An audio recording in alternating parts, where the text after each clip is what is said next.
पंडित देवकीनंदन शर्मा।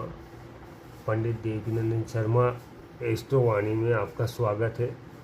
आज का अपना टॉपिक है सरकारी नौकरी के योग।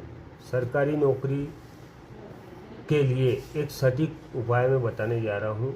अगर आप इसको देख लेंगे तो काफ़ी कुछ हद तक आपको पता लग जाएगा कि हमारे कुंडली में सरकारी नौकरी के कितने योग हैं। सरकारी नौकरी के लिए हमें मुख्य रूप से एक ही ग्रह को देखना होता है और वो है सूर्य।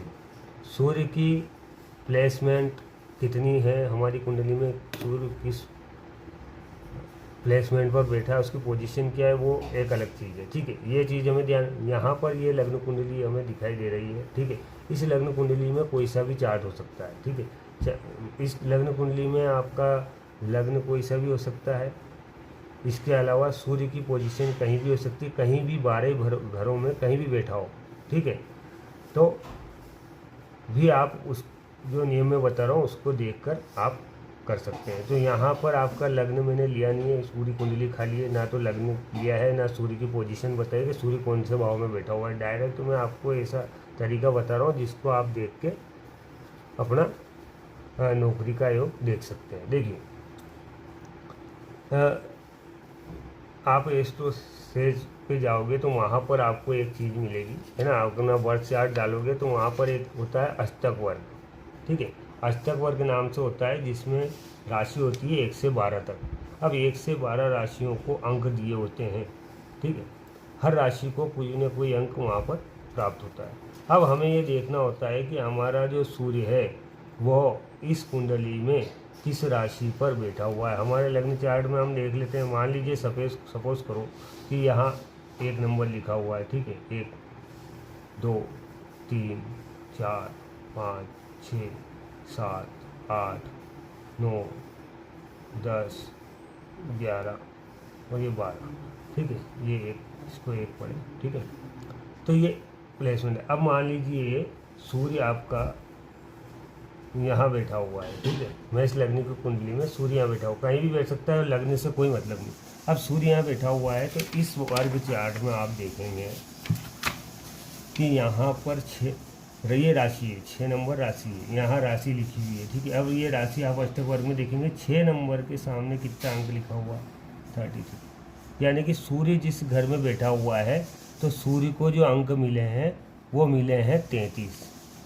अब यदि सूर्य कुंडली में किसी भी भाव में बैठा हो और उसको अगर 30 से अधिक अंक प्राप्त हो, 30 से अधिक अंक प्राप्त हो तो ये सरकारी नौकरी का योग बनाता है। सरकारी नौकरी का ये योग बनाता है। अब 30 से अधिक होगा।